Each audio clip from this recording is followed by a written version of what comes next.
ചരിത്രമുള്ള ഒരു മണ്ണിൽ നിന്നുമാണ് AIYFന്റെ മണ്ഡല കമ്മിറ്റി ഇതുപോലെയുള്ള ഒരു നവോത്ഥാന സദസ്സ് സംഘടിപ്പിച്ചിട്ടുള്ളത്. ഞാൻ എന്റെ പ്രിയപ്പെട്ട സുഹൃത്തുക്കളോട്, ജനാധിപത്യ വിശ്വാസികളോട്, UDFന്റെ എല്ലാം സുഹൃത്തുക്കളോട് സ്നേഹപൂർവ്വം ആദരപൂർവ്വം ഒരു ചോദ്യം ചോദിക്കട്ടെ. ഇന്ന് BJPയുടെ സംസ്ഥാന അധ്യക്ഷന്റെ ഒരു പത്രസമ്മേളനം കണ്ടു. ശബരിമല വിഷയവുമായി ബന്ധപ്പെട്ട സമരം ഞങ്ങൾ താൽക്കാലികമായി അവസാനിപ്പിച്ച് സെക്രട്ടേറിയറ്റിന്റെ മുമ്പിൽ 2 ആഴ്ച നിരാഹാര സമരം ഇരിക്കാൻ വേണ്ടി ഞങ്ങൾ തീരുമാനിച്ചിരിക്കുന്നു. എന്റെ പ്രിയപ്പെട്ട കോൺഗ്രസിന്റെയും RSSന്റെയും BJPയുടെയും സുഹൃത്തുക്കളോട് ചോദിക്കട്ടെ, ഞങ്ങൾ ഈ കാര്യത്തിൽ ചെയ്ത തെറ്റെന്താ? കേരളത്തിലെ ഇടതുപക്ഷ ജനാധിപത്യ മുന്നണി ശബരിമല വിഷയത്തിൽ ചെയ്ത തെറ്റെന്താ? ഞങ്ങൾ സുപ്രീം കോടതിയിൽ പോയോ?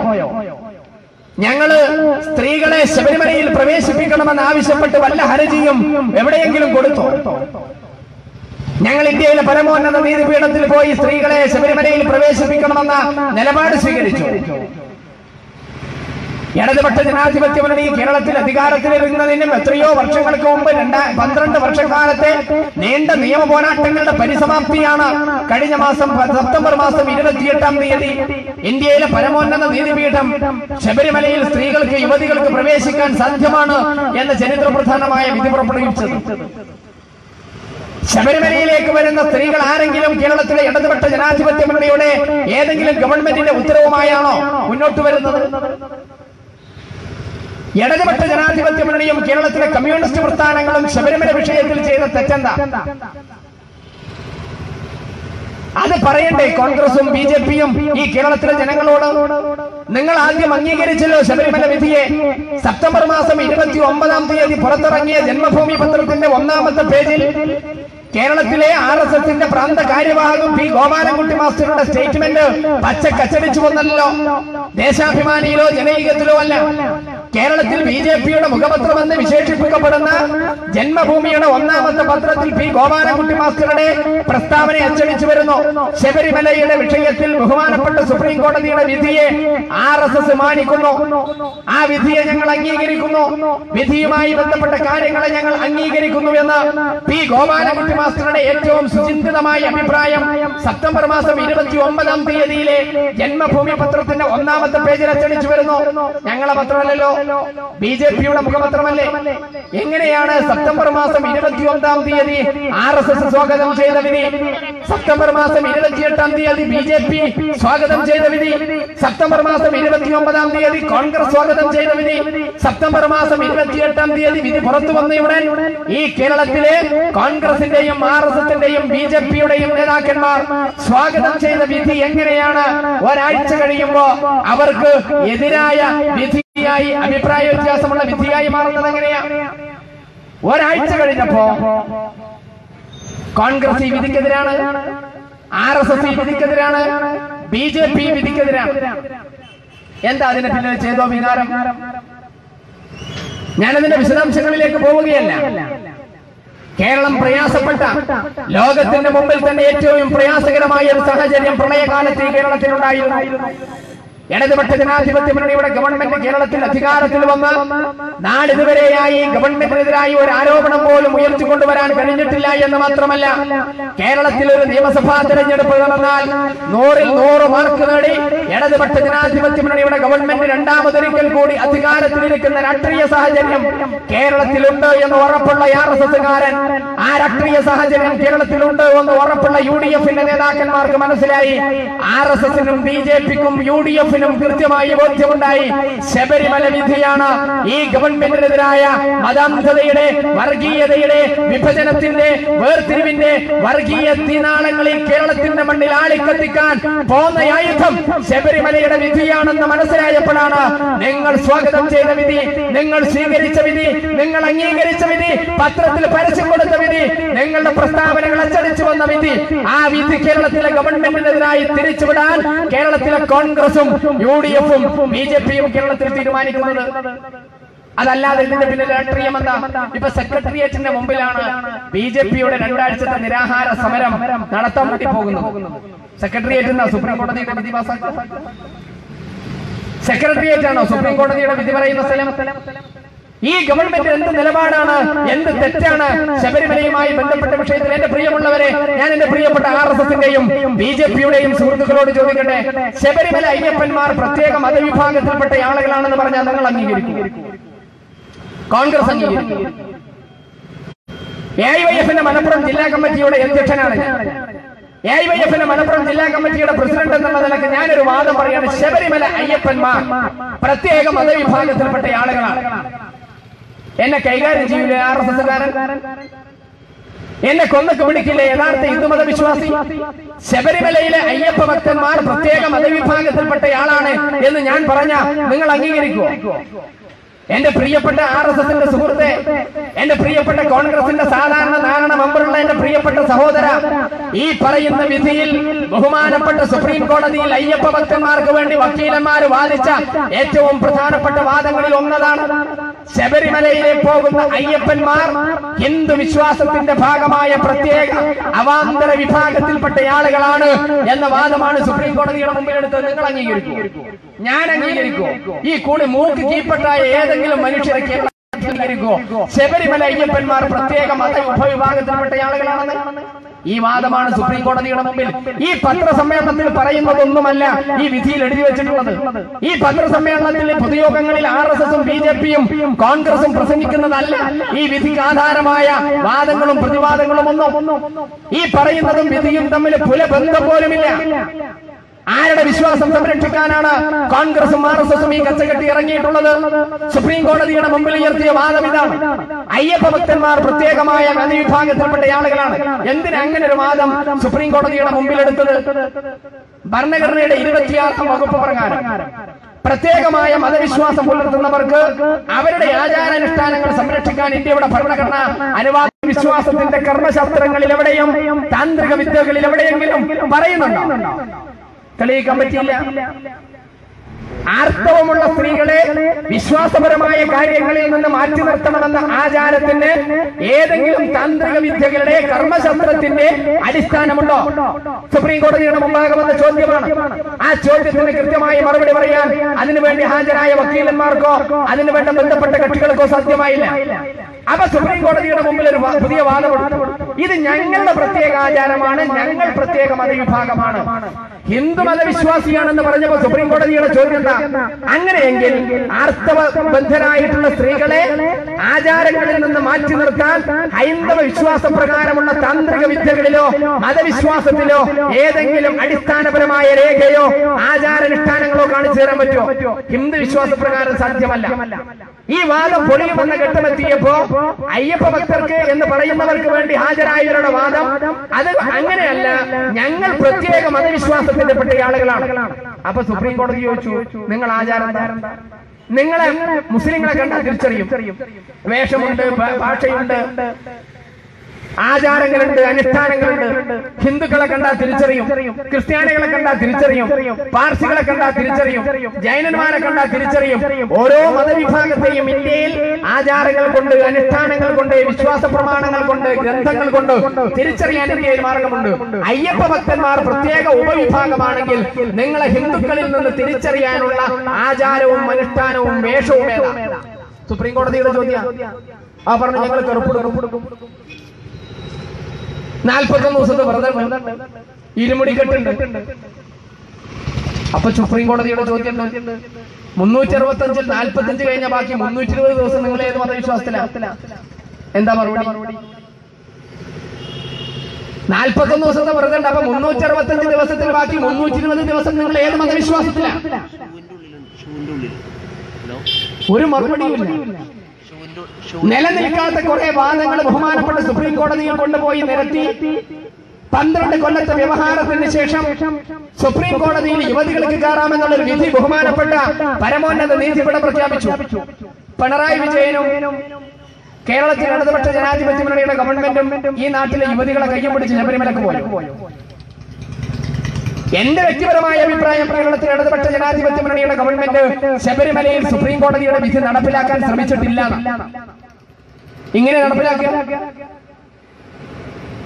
ഇങ്ങനെയാണോ സുപ്രീം കോടതിയുടെ വിധി ശബരിമലയിൽ നടപ്പിലാക്കുക? ഇങ്ങനെയല്ലല്ലോ നടപ്പിലാക്കുക. രഹന ഫാത്തിമയെ ഏത് സ്ഥലം വരെ കൊണ്ടുപോയി? നടപ്പന്തൽ വരെ കൊണ്ടുപോയി. അവിടെ തടഞ്ഞു. സംഘർഷമുണ്ടാകും. രഹന ഫാത്തിമയെ കാര്യം പറഞ്ഞ് മനസ്സിലാക്കി തിരിച്ചു കൊണ്ടുവന്നു. ഏത് സ്ത്രീ യുവതി വന്നപ്പോഴും പോലീസിന്റെ പ്രൊട്ടക്ഷനോടുകൂടി സംഘർഷ സാധ്യത ഉള്ള ഘട്ടം വരെയാണ് കൊണ്ടുപോയത്. അത് കഴിഞ്ഞപ്പോ ആ മലയിറക്കി കൊണ്ടുവന്നില്ലേ കേരളത്തിലെ പോലീസ്? കേരളത്തിലെ പോലീസ് എന്താ പറഞ്ഞത്? അങ്ങോട്ട് പോകാൻ സാധ്യമല്ല, കൊണ്ടുപോകണമെന്ന് ആഗ്രഹമുണ്ട്, സംഘർഷ സാധ്യതയാണ്, സുപ്രീം കോടതിയുടെ വിധി ഗവൺമെന്റ് മാനിക്കുന്നു, നടപ്പിലാക്കാൻ ഞങ്ങൾ ശ്രമിക്കുന്നു, പക്ഷേ ഇപ്പൊ സംഘർഷ സാധ്യതയാണ്.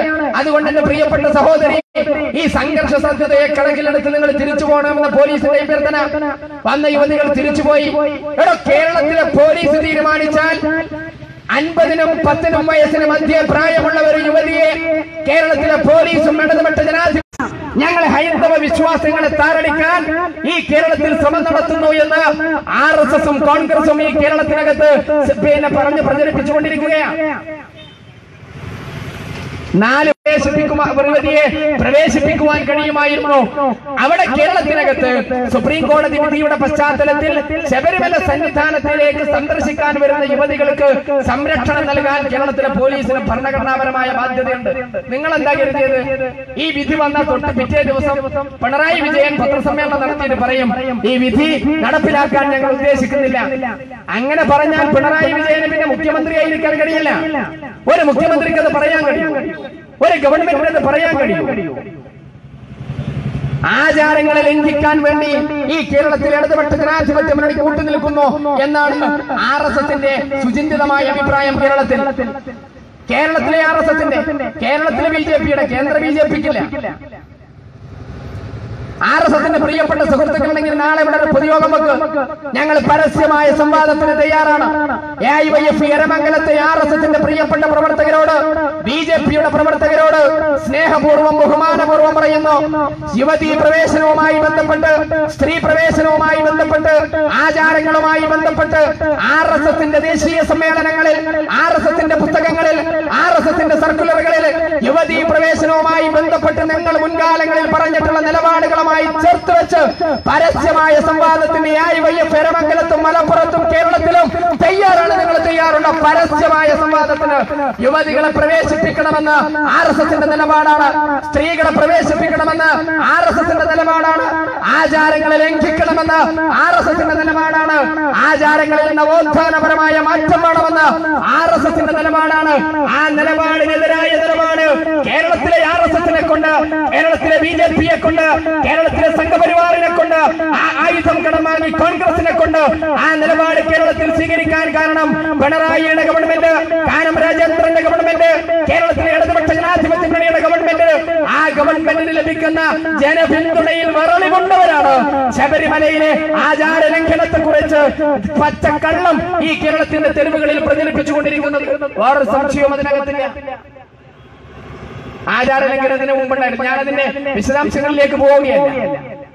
ബോംബെ ഹൈക്കോടതി മഹാരാഷ്ട്രയിലെ ഗവൺമെന്റിനോട് പറഞ്ഞു, 400 കൊല്ലക്കാലം പഴക്കമുള്ള സ്ത്രീ നിരോധനം നിന്നിരുന്ന ശനിക്ഷേത്രത്തിൽ സ്ത്രീകളെ പ്രവേശിപ്പിക്കണം.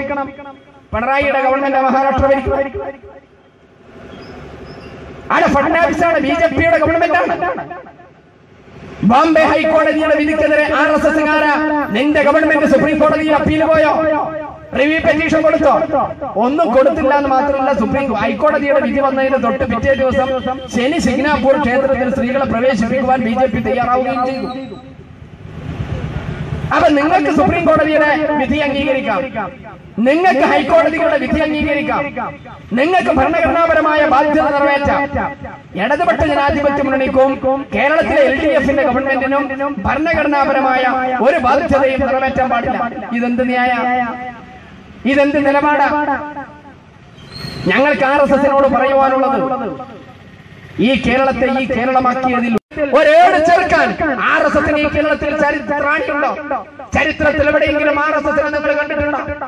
അയ്യങ്കാളിയും ശ്രീനാരായണ ഗുരുവും വൈകുണ്ഠസ്വാമികളും ഉൾപ്പെടെയുള്ളവർ, ഞാനതിന്റെ ചരിത്ര പശ്ചാത്തലത്തിലേക്ക് പോവുകയല്ല, ജാതി പറഞ്ഞ് ഈ കേരളത്തിന്റെ മണ്ണിൽ ഒരു പുതിയ വിഭാഗത്തെ സൃഷ്ടിച്ച് അവരെ വേർതിരിച്ചു നിർത്തി ഈ രാജ്യത്തെ ബ്രാഹ്മണിസത്തിന്റെ രാഷ്ട്രീയത്തെ ഏറ്റവും നന്നായി ഉപയോഗിക്കപ്പെട്ടിരുന്ന ഒരു കാലത്ത് അതിൽ നിന്ന് അവരെ സംരക്ഷിച്ചു കൊണ്ടുവന്നത് ഈ കേരളത്തിലെ ഇടതുപക്ഷ പുരോഗമന പ്രസ്ഥാനക്കാരാണ്.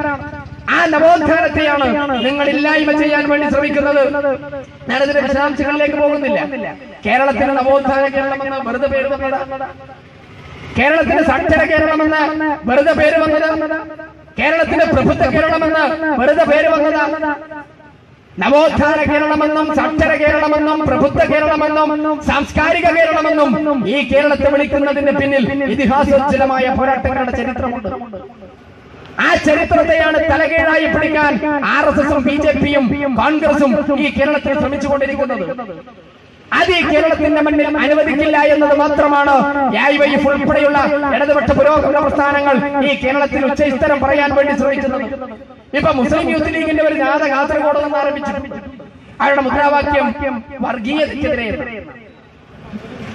വർഗീയതയ്ക്കെതിരെയാണ് മുസ്ലിം ലീഗിന്റെ ജാഥ കാസർഗോഡ് നിന്ന് ആരംഭിച്ചത്.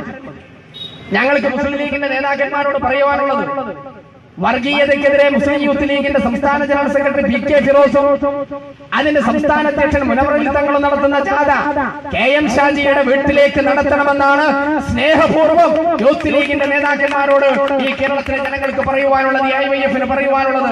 ഞാൻ KM ഷാജി അദ്ദേഹത്തിന്റെ തെരഞ്ഞെടുപ്പിന്റെ കാലഘട്ടത്തിൽ അടിച്ച ഒരു നോട്ടീസ് ഈ തെരഞ്ഞെടുപ്പ് റദ്ദാക്കുന്നതുമായി ബന്ധപ്പെട്ട് ഇവിടെ വായിക്കാം. കാരുണ്യവാനായ അള്ളാഹുവിന്റെ അടുക്കൽ അമുസ്ലിങ്ങൾക്ക് സ്ഥാനമില്ല. അന്ത്യനാളിൽ അവർ സിറാത്തിന്റെ പാലം ഒരിക്കലും കടക്കുകയില്ല. അവർ ചെകുത്താന്റെ കൂടെ അന്ത്യം ഉറങ്ങേണ്ടവരാണ്. 5 നേരം നമസ്കരിച്ച് നമ്മൾക്ക് വേണ്ടി കാവൽ തേടുന്ന ഒരു മുഹമ്മിനായ K മുഹമ്മദ് ഷാജി എന്ന KM ഷാജി വിജയിക്കാൻ എല്ലാ മുഅ്മിനുകളും അള്ളാഹുവിനോട് പ്രാർത്ഥിക്കുക. അഴീക്കോട്ടെ തെരഞ്ഞെടുപ്പിൽ KM ഷാജി അച്ചടിച്ചിറങ്ങി മുസ്ലിങ്ങൾക്കിടയിൽ വിതരണം ചെയ്ത പോസ്റ്ററാണ്. അതിന്റെ മലയാളം എന്താ? മുസൽമാനായ എനിക്ക് നിങ്ങൾ വോട്ട് ചെയ്യണമെന്നും കാഫിറായ നികേഷിന് നിങ്ങൾ വോട്ട് ചെയ്യാൻ പാടില്ല. ഇതിൽ പരമൊരു വർഗീയത ഈ കേരളത്തിന്റെ മണ്ണിൽ ആരാണ് ഈ കേരളത്തിൽ പറഞ്ഞിട്ടുള്ളത്? മുസ്ലിം യൂത്ത് ലീഗ് കാസർഗോഡ് നിന്ന് ആരംഭിച്ച ജാഥ KM ഷാജിയെ പോലെയുള്ള വർഗീയവാദികളുടെ വീട്ടിലേക്ക് നടത്തണമെന്നാണ് YYFന്റെ സുചിന്തിതമായ അഭിപ്രായം. 1ാം നിയമസഭയിൽ മുസ്ലിം ലീഗിന്റെ അങ്കുലി പരിമിതമായ മെമ്പർമാർക്ക് നേതൃത്വം കൊടുത്ത് CH മുഹമ്മദ് കോയ സാഹിബ് നടത്തിയ ഒരു പ്രസംഗമുണ്ട്. ഈ നിയമസഭയിൽ 5 വർഷം പൂർത്തീകരിക്കുമ്പോ ഞങ്ങൾ ലീഗിന്റെ MLAമാർ കഴിവുകെട്ടവരാണ് എന്ന് നിങ്ങൾ പറയും, പക്ഷേ അഴിമതിക്കാരാണ് എന്ന പടി നിങ്ങൾ കേൾക്കില്ല എന്ന് ചരിത്ര പ്രസിദ്ധമായ ഒരു പ്രസംഗം CH മുഹമ്മദ് കോയ നടത്തിയിട്ടുണ്ട്. പക്ഷെ കേരളത്തിലെ മുസ്ലിം ലീഗിന്റെ MLAമാർ അഴിമതിക്കാർ മാത്രമല്ല, ഒന്നാം തരം വർഗീയവാദികൾ കൂടിയാണ് എന്ന് കൃത്യമായ അഭിപ്രായം പറയുന്നിടത്തേക്ക്, അഭിപ്രായം ചെന്നെത്തുന്നതിലേക്ക് കാര്യങ്ങൾ ചെന്നെത്തി നിൽക്കുന്നു. ആരാണ് ഇതിനെല്ലാം കേരളത്തിൽ മറുപടി പറയേണ്ടത്? അതുകൊണ്ട് പ്രിയമുള്ളവരെ, കാലാവസ്ഥ ഉൾപ്പെടെ പരിഗണിച്ചുകൊണ്ട് ഞാൻ എന്റെ പ്രസംഗം നീട്ടിപ്പരത്തിക്കൊണ്ട് പോകുന്നില്ല. ഈ കേരളത്തെ ഈ കേരളമായി നിലനിർത്തണം. കേരളത്തെ കേരളമായി സംരക്ഷിക്കണം. കേരളത്തെ പോലെ ഒരു സംസ്ഥാനം കേരളം മാത്രമേ ഉള്ളൂ. ബാക്കി 27 സംസ്ഥാനങ്ങൾ ഈ കേരളത്തിന്റെ അപവാദമാണ്. മനുഷ്യരായി കാണുന്ന ഒരിടം, ആ തുരുത്ത് കേരളമായി ഇന്ത്യയിൽ ചുരുങ്ങുകയാണ്. ഉത്തരേന്ത്യൻ സംസ്ഥാനങ്ങളെ പോലെ ആളുകളെ തല്ലിക്കൊല്ലുന്ന, ജാതിപരയുടെ പേര് പറയാത്ത ഈ കേരളത്തെ ഈ കേരളമായി നിലനിർത്തേണ്ട ബാധ്യത നമുക്കുള്ളതാണ്.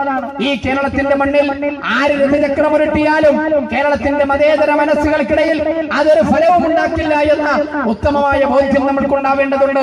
നാളെയുടെ തലമുറക്ക് മതേതര കേരളത്തെ ബാക്കി വെക്കാൻ, നാളെയുടെ തലമുറക്ക് സാംസ്കാരിക കേരളത്തെ ബാക്കി വെക്കാൻ, നാളെയുടെ തലമുറക്ക് സാക്ഷര കേരളത്തെ ബാക്കി വെക്കാൻ, നാളെയുടെ തലമുറക്ക് സാംസ്കാരിക ഔന്നത്യമുള്ള കേരളത്തിന്റെ മതേതര മനസ്സിനെ ബാക്കി വെക്കാൻ ഈ സമര പോരാട്ടത്തിൽ നാട്ടിലെ മുഴുവൻ മനുഷ്യ സ്നേഹികളും അണിചേരണമെന്നാണ് YYFന്റെ അഭിപ്രായം.